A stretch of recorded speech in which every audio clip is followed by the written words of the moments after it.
Hi friends, ഞാൻ ഇങ്ങനെ സന്ദീപ. നമ്മൾ ഇന്ന് സൗദി ഷവായ കഴിക്കാൻ പോയി. ഞാനും ഉമ്മയും മമ്മിയും ഇജുവും മാത്രമേ ഉണ്ടായിട്ടുള്ളൂ. ഇജു എന്നെ കൊണ്ടുപോന്ന കണ്ട എൻ്റെ റബ്ബേ, എത്രയാ കോയി!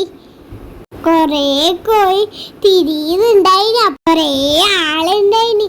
അരമണിക്കൂറായിട്ടാണ് നമുക്ക് സീറ്റ് കിട്ടിയത്. പിന്നെ വെള്ളവും ഞാൻ കുടിച്ചു. മമ്മനെ വിളിച്ചപ്പോൾ തന്നെ എൻ്റെ അടുത്ത് ചിരിച്ചു. ഇതാണ് ഞാൻ ഫുഡ് കഴിക്കുന്ന സ്ഥലം.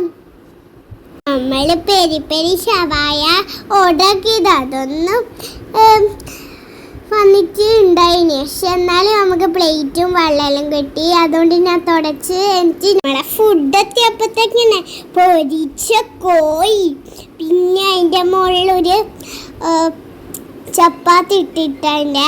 ഞാൻ കൈമേൽ എടുക്കുമ്പോൾ, പൊരിച്ച കോഴി എടുക്കുമ്പോൾ എൻ്റെ കൈ പൊള്ളിപ്പോയി. പക്ഷെ നല്ല ടേസ്റ്റ് ഉണ്ടായിനി. അടിച്ച് വീശി, അതുകൊണ്ട് വയറിനെ ഫുള്ളാക്കി. നിങ്ങൾ ആരെങ്കിലും സൗദി ഷവായ കഴിക്കാൻ പോയിട്ടുണ്ടോ? അവിടെ ജ്യൂസ് എല്ലാം ഉണ്ട്, നിങ്ങൾ തിന്നോക്ക്. അടിപൊളിയാണ്. പക്ഷെ നിങ്ങൾക്ക് കൊതി തോന്നുന്നുണ്ടെങ്കിൽ സൗദി ഷവായ വേഗം കഴിക്കാൻ വന്നോളൂ. നമ്മളെനിക്ക് വേഗം വീട്ടിൽ പോയി. നിങ്ങളാരും എന്താ എന്നെ ഫോളോ ആക്കാത്തെ? ഇങ്ങനെ ഫോളോ ആക്കണേ, നിങ്ങൾക്ക് ഷെയർ ചെയ്യണേ. എന്നാൽ ശരി, ബൈ ബൈ.